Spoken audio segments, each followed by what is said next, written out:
Vanakkam, Namaste, Swagatam.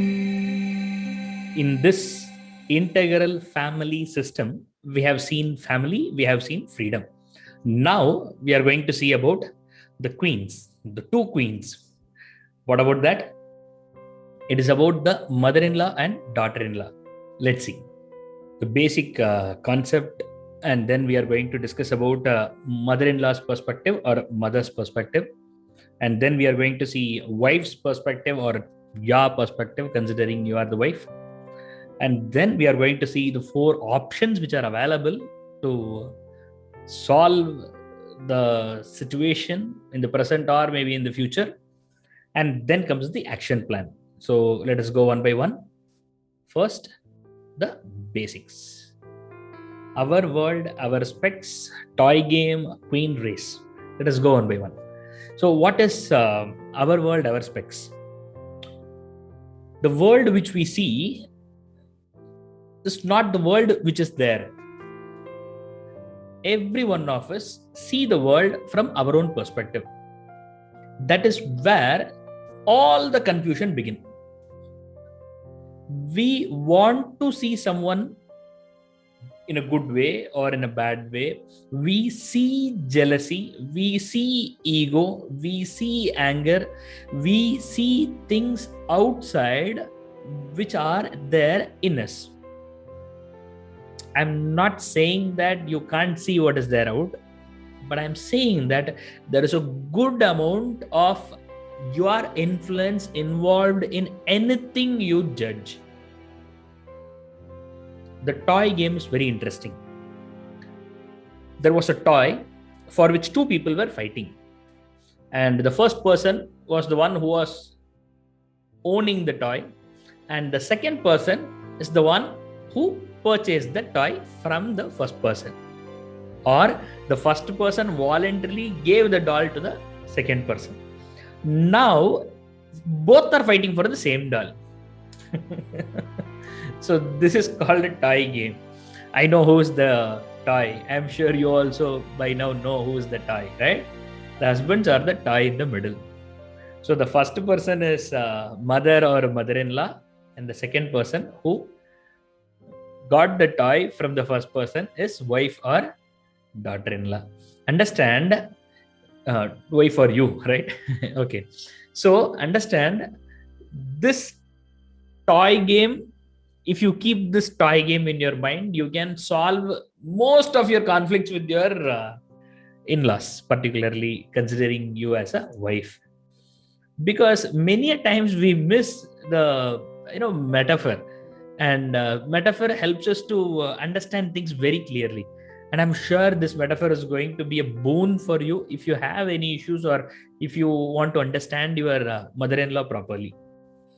And we are going to discuss in detail in the future, but right now you understand this. Your husband is the doll, and mother gives the doll to the daughter-in-law, and still mother wants to own the doll, and wife thinks that the doll is mine. And based on this doll in the middle, there is a push and pull and conflict happening between these two, and obviously doll is pulled. Now the third dimension which we need to understand is the queen race. And what is queen race? Queen is power, right? In chess, at least. And in real life, definitely yes. Why? Because the two queens are going to play a vital role in every family. So there is a role of authority. Who's going to take the control? Whose word the husband will listen? Who will take decision? Whose rules will be overruled? All these things play the power role or power game. So these are the three very, very important things which we need to understand. Now let us get into the mother-in-law's perspective or mother's perspective. If you are a husband, we are talking about your mother now. If you are a husband, the first perspective is insecurity. I'm going to speak from mother's or mother-in-law's perspective in general. I want you to listen and understand fully and then come to any conclusion.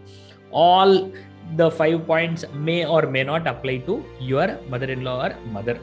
But that doesn't mean that all these things are not there, out. No, there are so many people, those who are having one or all of these things. So let us listen fully and then let us understand subjectively. Every mother or mother-in-law, when they marry their son to someone, they feel insecure. The insecurity is natural, because till then there was nobody else who can take her place in her children's heart. And whereas after marriage, the story is going to be upside down. Most of the time, husband may not listen, but most of the time, son or sons will listen to mother's words. And now, that only person who is going to obey and love and loved only person from the day one, and her entire joy, of loving her son is now to be shared with someone else. So therefore, there's a huge perspective of insecurity happens. What happens after few days? Will this person who enters the house will safeguard me or not? Will allow me to love or not? Or I am going to be left out behind or not? All these things will come. The second thing is possessiveness. What is possessiveness? Only I should love, and only I know about my son more, and only I will do, cooking or whatever it is. Therefore, you can't take decision. You can't involve. This is my son and my only. Because of all these possessiveness, also conflicts happen from mother or mother-in-law's perspective. The third one is generation gap, and this gap will be in all levels: technology, communication, the worldly affairs, the likes and dislikes, movies, dress, behavior, everything will have a vast difference. When such a difference of generation come together and they try to live together, obviously there will be issues. The fourth one is overflow of love. This also happen. Particularly, this happens when the mother or mother-in-law are not having any daughters, so that they will have a huge desire to have a daughter, and they dream of having their daughter-in-law as daughter. So they shower love. They buy dress, jewels, or prices and care, as if the daughter-in-law is daughter of mother-in-law or mother herself. And because of this overflow of love, conflict happens. Yes, conflict happens. Why? Because here comes the reciprocation. They expect the same kind of a love, of a motherly love from daughter-in-law. Obviously, daughter-in-law would have her own family, mother, father, and affection. And sometimes it may not be the same kind of reciprocal love. And when such things happen, when the expectation is not fulfilled, then mother-in-law and daughter-in-law will have a issue. So this is also possible, though it is a positive sign of confusion and conflict, but that is also we can see. The third thing is over pampering and spoiling the son.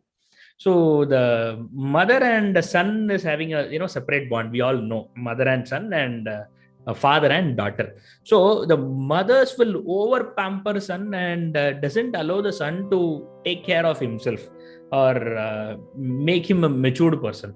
And because of this over pampering, also mother-in-law and daughter-in-law will have conflicts, because she didn't properly groom this fellow in the middle.